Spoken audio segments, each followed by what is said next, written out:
महोदय, हम सबका है एक ही सपना, विकसित भारत हो अपना।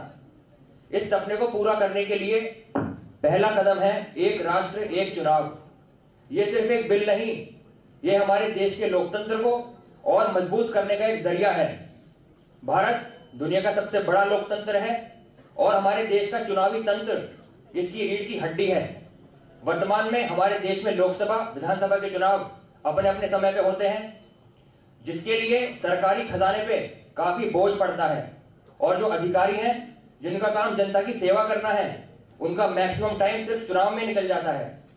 पिछले आम चुनाव में, लोकसभा चुनाव में 1,30,000 करोड़ रुपए खर्च हुए थे चुनाव कराने में। अब ये पैसा है किसका?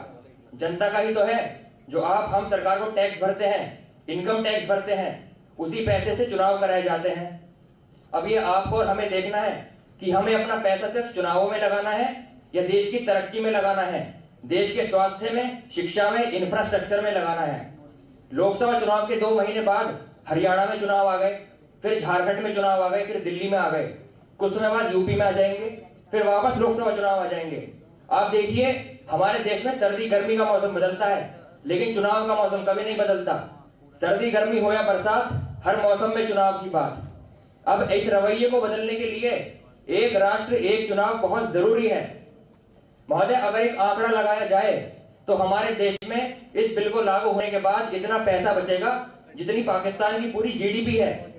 महोदय, ये कोई नया कॉन्सेप्ट नहीं है। हमारे देश में एक राष्ट्र एक चुनाव आजादी के बाद था। अटल बिहारी सरदार वल्लभ भाई पटेल जी को इसका आर्किटेक्ट माना जाता है और पटेल जी ने एक बार कहा था कि चुनाव इस देश की धड़कन है।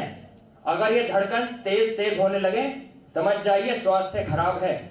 उसी तरह अगर चुनाव भी जल्दी जल्दी आने लगे तो समझ जाइए देश के लोकतंत्र का स्वास्थ्य खराब है। महोदय, चुनाव के दौरान बड़ी संख्या में सुरक्षा बल तैनात किए जाते हैं। अब सुरक्षा बल की जिम्मेदारी चुनाव में ड्यूटी देना थोड़ी है, उनकी जिम्मेदारी है देश की सुरक्षा करना, देश की सेवा करना।